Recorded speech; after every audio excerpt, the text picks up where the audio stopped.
Hello guys, here is our non-spoiler review of the movie Miss India, starring Mahanati fame and National Award winner Keerthy Suresh.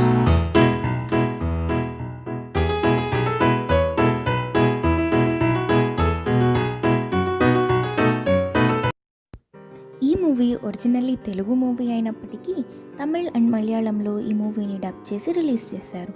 Return and directed by Narendranath, music was composed by Thaman, produced by Mahesh Koneru. ఆనెస్ట్గా చెప్పాలంటే ఈ movie చూసినప్పుడు నాకు వచ్చిన feeling it was just an average movie. Okay ఇక story plot లైన్కి వస్తే, సంయుక్త ఒక మిడిల్ క్లాస్ అమ్మాయి. తనకు బిజినెస్ చేయాలనేది డ్రీమ్. తన డ్రీమ్స్ని ఫుల్ఫిల్ చేసుకునే ప్రాసెస్లో తను ఫేస్ చేసే అప్స్ అండ్ డౌన్స్ని దాటుకొని ఎలా సక్సీడ్ అవుతుందనేదే story. And Keerthy's acting was too good.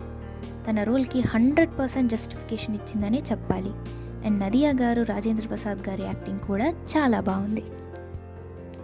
ఈ సినిమాలో స్టోరీ కాన్సెప్ట్ బాగుంది. అసలు ఈ concept it's very inspiring and career oriented కదా. And women centric makes it even more special. కానీ writing was not that good. It was too flat in terms of narration. ఈ మూవీకి biggest minus point writing అనే చెప్పొచ్చు. And all the frames in the film were so classy. కానీ కొన్ని dialogues మాత్రం over డ్రామాటిక్గా అనిపిస్తాయి. Protagonist అంటే కీర్తి సురేష్కి, యాంటాగనిస్ట్ అంటే జగపతి బాబుకి మధ్య సీన్స్ కానీ కొన్ని డైలాగ్స్ కానీ అంతగా ఎస్టాబ్లిష్ అవ్వలేదనే చెప్పాలి. అండ్ నరేష్ గారు, కీర్తి మధ్య కూడా సీన్స్ చాలా బాగుంటాయి. And Thaman's music was very decent.